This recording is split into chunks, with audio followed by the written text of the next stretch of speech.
14 avril, merci. Bon, alors le titre est très très facile. Ça s'appelle Le fond du puits. Voilà. Alors le fond du puits, bon, il s'agit d'un puits dans lequel il faut essayer de descendre. Et qu'est-ce qu'on trouve au fond? Au fond du fond. On trouve le cœur de Jésus, doux et humble de cœur. Mais pour le trouver, ce cœur doux et humble, cette douceur et cette humilité du cœur de Jésus, il faut descendre au fond du puits. Et entre nous, soit dit, petite confidence qui résume à elle toute seule toute la conférence, nous n'y sommes pas au fond du puits. Mais alors nous n'y sommes vraiment pas du tout. Alors bien entendu vous attendez à ce que je vous propose un chemin pour descendre au fond du puits, mais malheureusement j'en ai pas. Mais alors pas le moindre chemin, si ce n'est que je vais être obligé de dénoncer comme très dangereux la plupart des chemins qu'on peut nous offrir. Par exemple, faire des efforts. Saint François d'Assise le dit à un certain Ruffin qui a bien besoin de descendre au fond du puits. Ah ben il faut faire des combats, et Saint François d'Assise dit non, c'est même pas une question de combat. Alors s'il ne s'agit pas de combattre, s'il ne s'agit pas d'agir, il s'agit de quoi? C'est ça. Bon, alors la seule chose que je vous propose, qui vaut ce qu'elle vaut, qui est très discutable et que j'ai pas envie de discuter, c'est d'être ému. Alors ému charnellement, humainement, bêtement. Voilà, c'est peut-être un peu situé par là, peut-être comme moyen d'accès. Parce qu'à force d'être ému, nous allons voir de quelle façon quand même, parce qu'il y a des émotions dans l'Évangile. Elles sont vraiment très claires et très simples. Et c'est à force de se laisser aller à ces émotions-là que peut-être on peut descendre au fond du puits petit à petit. Par exemple, le bon samaritain, il est ému de compassion. Voilà, il voit un blessé. Il se dit pas qu'il faut faire quelque chose, non, il est ému de compassion. Et naturellement, il fait quelque chose. Je n'aime pas beaucoup la distinction entre amour affectif et effectif, et je vous expliquerai pourquoi, mais sans discuter. Je ne connais pas d'amour réel, d'amour sincère, qui ne soit pas effectif, parce que si je suis ému et puis que je contemple mes états d'âme, c'est que je ne suis pas ému. Si je suis ému par la souffrance de quelqu'un, je cherche quoi faire, même si je trouve pas, même si je peux pas, même si j'ai peur, même si je fais comme Charlot qui se précipite au secours d'une maison en flammes et qui repart à la même vitesse. Bon, il repart à la même vitesse parce qu'il est ému dans l'autre, il est ému de peur, d'accord, mais il fonce parce qu'il est ému de compassion. Alors, n'importe quel sage lui dira ça sert à rien, on doit rester là, et il ne sera pas ému, lui. Eh bien si, ça sert à être ému, même si on revient parce qu'on a peur. C'est mieux, ça vaut toujours mieux que rien. Ému de compassion. Tout le temps, l'Évangile nous suggère combien il est important d'être ému de compassion. Le père de l'enfant prodigue, il est ému de compassion devant ce que... Et son fils est un pécheur, son fils est un vaurien, son fils est un révolté, son fils est dans les ténèbres, son fils lui en a fait voir, enfin, son fils ne mérite rien, aucun amour de sa part, il est, peut-être son fils est très endurci, mais le père est ému de compassion. Alors le fils aîné, justement, lui, il n'est pas ému de compassion du tout, lui, il est ému d'indignation. C'est une autre émotion, ça, il discute tout de suite. Pourquoi? Ben parce qu'il n'est pas ému. Et le père lui dit, ben oui, t'as raison, mais bien sûr. Mais je sais, il mérite rien, mais je sais, mais... Regarde-le. Et puis voilà, il n'est pas ému de compassion. Alors, et quand Jésus veut faire un miracle le jour du sabbat, devant un malade, un malheureux, et que c'est le jour du sabbat, il dit, ben quoi, si votre âme tombe dans un puits, si votre enfant est malade, vous n'allez rien faire. Et alors ils se ferment, leur cœur s'endurcit, parce que c'est justement ça, pour ne pas être ému, le cœur s'endurcit. Et alors Jésus est en colère parce que justement, il refuse de se laisser émouvoir de compassion devant ce malade. C'est comme les ouvriers de la 11e heure. Les ouvriers de la première heure s'attendent à être mieux payés. Et puis ils ne sont pas mieux payés. Ils disent alors c'est pas juste, qu'ils disent Fredo, quoi. Enfin, hein, tout simplement parce que les ouvriers de la 11e heure, ils ont trouvé personne. Alors le maître, il a été ému de compassion. Alors il a dit, je leur en donner autant, allez. Bon. Et alors l'autre, c'est pas juste, mon œil est méchant parce que je suis ému de compassion. Vous voyez, tout se joue autour d'une émotion. Et le débiteur impitoyable, j'ai été ému par ta misère. Est-ce que tu ne devais pas être ému par la misère de ton camarade? Non, tu n'as pas été ému de compassion. Ah, alors fais attention, que je ne serai pas ému moi non plus. Et quand j'ai demandé quelque chose au noviciat ces jours-ci, je ne leur ai pas demandé d'agir. Nous allons y revenir sur l'action. Je leur ai demandé d'être ému. C'est tout. Et je l'ai d'autant plus demandé qu'en effet, à la limite, l'action c'est dangereux. Parce que quelquefois, on agit pour enfouir l'émotion.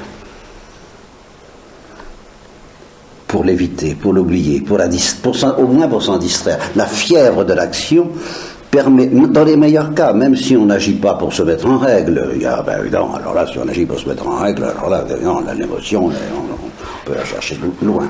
Bon. Mais même si on agit parce qu'on est pris à la gorge par la misère des peuples, des pays sous-développés, la misère des pauvres, la misère des malheurs, on est pris à la gorge, il faut faire quelque chose. Et puis on se met à faire quelque chose, et la fièvre de l'action finit petit à petit par endormir l'émotion, le bouleversement du départ. Le bouleversement. Alors on est dans l'action, on n'est plus bouleversé d'émotion. C'est dangereux. C'est dangereux. Et quand, dans l'Apocalypse, Dieu dit si tu étais chaud ou froid, parce que il y a d'autres émotions que l'émotion qui consiste à être bouleversé de compassion. Il y a l'émotion de la colère, de l'indignation, comme je vous l'ai dit, l'émotion des pharisiens qui sont indignés pour la femme adultère. Ils sont indignés. Et ils en oublient dans leur indignation d'être émus de compassion pour la femme adultère et pour la misère dans laquelle elle se trouve. Donc cette mauvaise émotion bloque la bonne émotion. Mais enfin, ils peuvent être sincères. Saul était sincère, il était violemment émotif lui aussi, et il s'était déchaîné contre les chrétiens. Et on dirait que ces émotions-là, de persécuteurs, les émotions des persécuteurs, ça gêne pas Dieu tellement. Et c'est pour ça qu'il dit dans l'Apocalypse, si tu étais chaud ou froid. C'est comme si au moins tu étais émotif. Dans un sens ou dans l'autre, j'arriverais bien à te faire toucher ton cœur. Les émotions les plus violentes et les plus dures et les plus coléreuses endurcissent moins le cœur que l'indifférence, ou la froideur, ou le calcul, ou l'action quelquefois. Alors, quand je vous ai demandé d'être ému, il s'agissait de ne pas demander d'agir, mais d'être ému. Et pas d'agir pour ne plus être ému, pour être débarrassé de l'émotion. C'est une drôle d'histoire.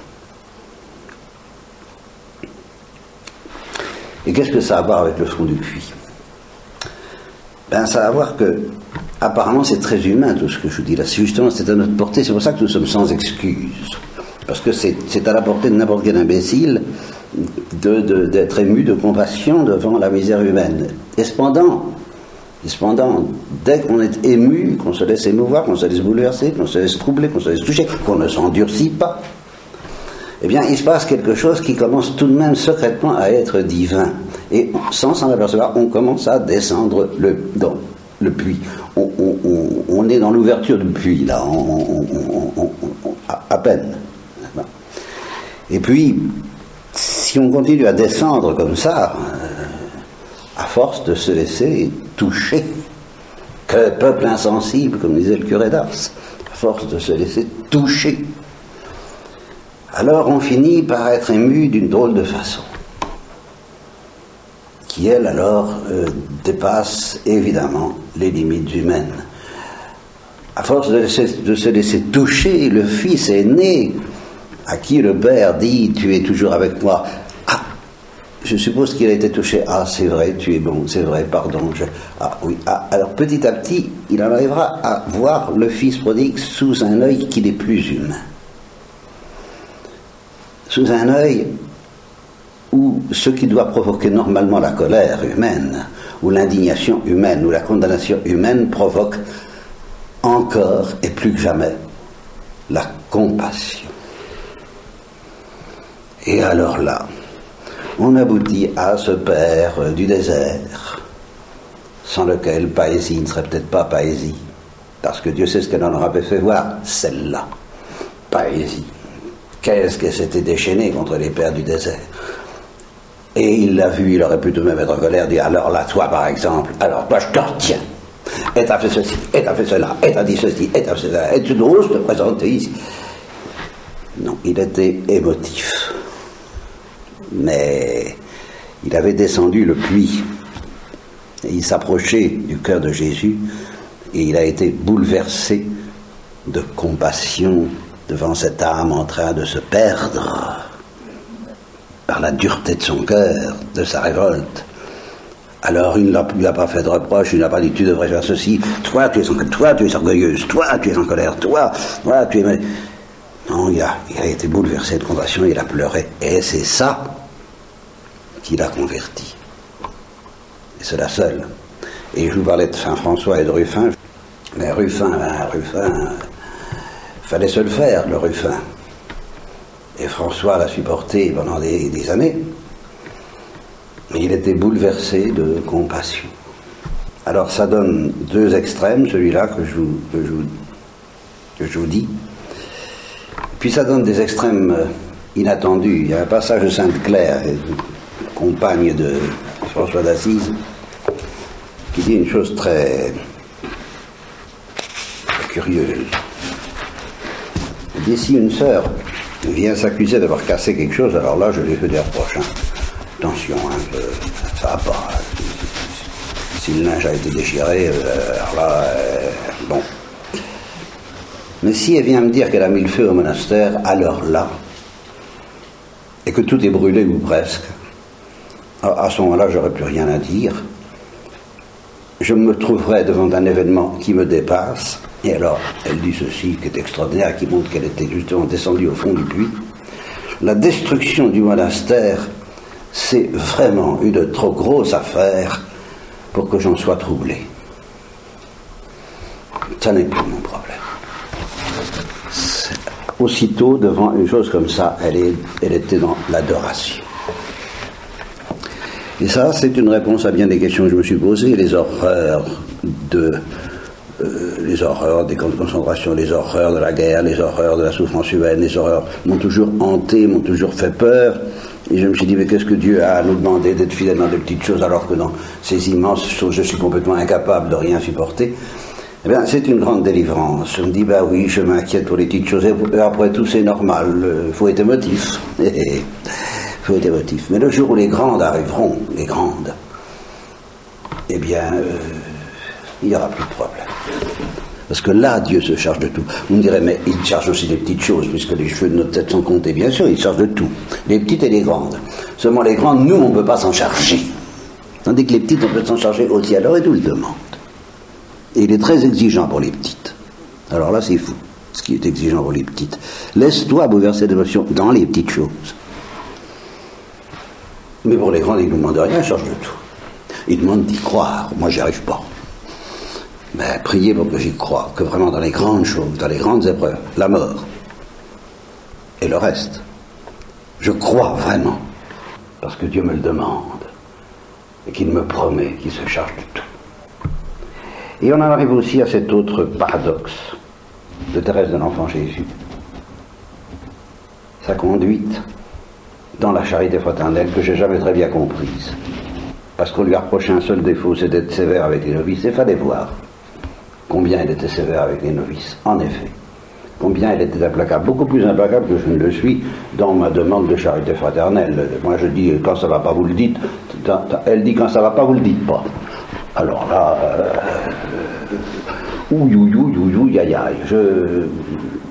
mais pourquoi est-ce qu'elle était si sévère avec les novices? Oh, pour une raison très simple, c'est parce que les novices avaient confiance en elle.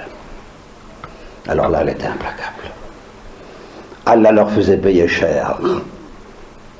Plus les novices avaient confiance, plus elle était sévère.